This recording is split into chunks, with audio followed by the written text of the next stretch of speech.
बिस्मिल्लाहिर्रहमानिर्रहीम। अस्सलाम वालेकुम नाज़रीन।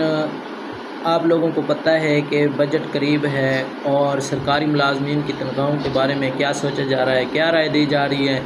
तो चलो चलते हैं, रहमान अली बाजवा की मुँह ज़बानी सुनते हैं कि वो क्या कहते हैं कि बजट में क्या होना है क्या नहीं होना। तो उनकी ज़ुबानी सुनते हैं। चलो वीडियो की तरफ। रजीम बिस्मिल्लाहिर्रहमानिर्रहीम। वफाकी सेक्रेटेरिएट मुलाजमीन core committee chief coordinator all government employees grand alliance 22 मई 2025। 10 दिन बाकी हैं वफाकी बजट को पेश होने के अंदर, और हर मुलाजिम इस वक्त जो है कैलकुलेटर निकाल के बैठा हुआ है और कुछ तो मसले के ऊपर भी बैठे हुए हैं, दुआएं कर रहे हैं। ख्वाह हमारे मुलाजमीन हों, पेंशनर्स हों या दीगर मुलाजमीन जो इनके इशू हैं।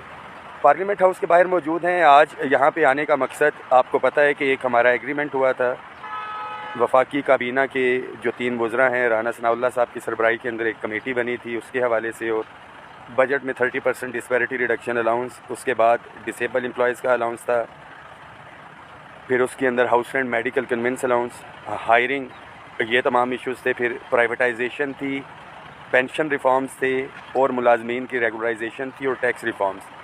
आज स्टैंडिंग कमेटी की मीटिंग भी थी, और जो मुलाजमीन ज़्यादातर जो वेट कर रहे हैं कि पीएम पैकेज के हवाले से पेंशन रिफॉर्म्स के, तो मैं आपको दिखाता हूँ अभी जी। ये नोटिस आज 22 तारीख का हमने इशू करवाया है, जिसके अंदर pension reforms, appointment against PM package और उसके हवाले से था, और any other item with the permission of chair. इसके अंदर ये सारे इश्यूज़ जो हमारे डिस्कस हो जाएंगे। इसमें सेक्रेटरी फाइनेंस को बुलाया है, secretary ministry of law justice, secretary establishment और चेयरमैन एफबीआर को। आप तमाम साथियों से रिक्वेस्ट है इस मैसेज को शेयर करें। एग्रीमेंट से हट के जो बजट के हवाले से चार्टर ऑफ डिमांड था, लास्ट पोस्ट में मैं शेयर भी कर चुका हूँ, जिसके अंदर तनख्वाहों और पेंशन के अंदर 50% इजाफे का हमने मुतालबा किया है। अदर दैन जो हमारा एग्रीमेंट था उससे डिस्पैरिटी रिडक्शन अलाउंस के अलावा इसके साथ साथ मज़दूर की कम अज़ कम उजरत जो है 50,000, टैक्स रिफॉर्म्स के हवाले से तो मामला हमारे चल ही रहे थे, और 2 ये हो गए, तनख्वाहें होगी, पेंशन होगी, मज़दूर की कम अज़ कम उजरत के हवाले से, और तमाम एडहॉक रिलीफ अलाउंसेस को बुनियादी तनख्वाह में ज़म करवाना। तो मैं आपको दिखाऊं, सामने ये गाड़ियां नज़र आ रही होंगी आपको, यहाँ पे धरना होगा। हम अंदर वाली साइड पे इस वक्त मौजूद हैं।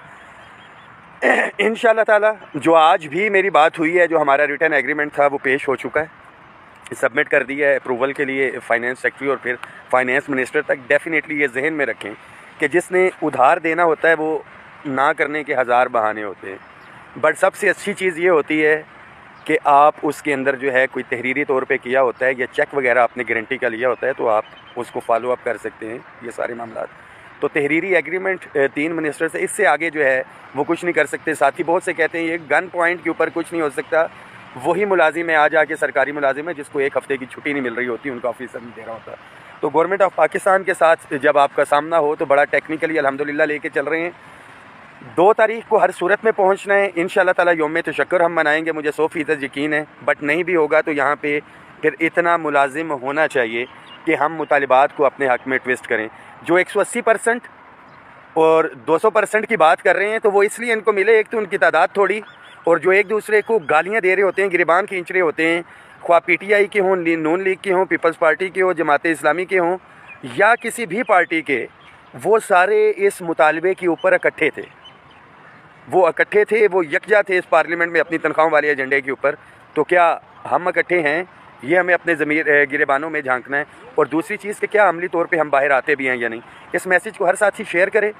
इंशाल्लाह ताला महरूम मुलाजमीन के लिए शानदार बजट होने के लिए जा रहे हैं, बट उसके लिए आप अभी से तैयारी रखेंगे, या यौम तशक्कुर या एहतजाज, फ़ैसला आपने करना है। बाकी पेंशन रिफॉर्म्स उसके हवाले से कमेटी तश्कील दी जा चुकी है।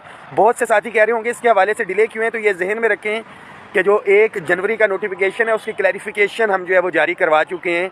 31 दिसंबर तक जो साथी लीव इनकैशमेंट और LPR के ऊपर है वो इस नए रूल से इफ़ेक्ट नहीं हो रहे, तो हमारे पास 31 दिसंबर तक का इस हवाले से टाइम है उसकी इफ़ेक्टिवनेस से। बट हमारी कोशिश है कि जल्द अज जल्द ये पेंशन रिफॉर्म्स वाला जो इशू है इसको किसी साइड पे लगाएं। बट ऑल इशू जो है वो तादाद के हवाले से है। दुआओं में याद रखें तमाम साथी। पहले दिन से कहा था कि आपके हकूक़ पे समझौता नहीं होगा, अपने हिस्से का काम कर रहे हैं, आपने अपने हिस्से का काम करना है। और वो जो मखसूस साथी थे जो गुमराह कर रहे थे कि हम ईद के बाद ये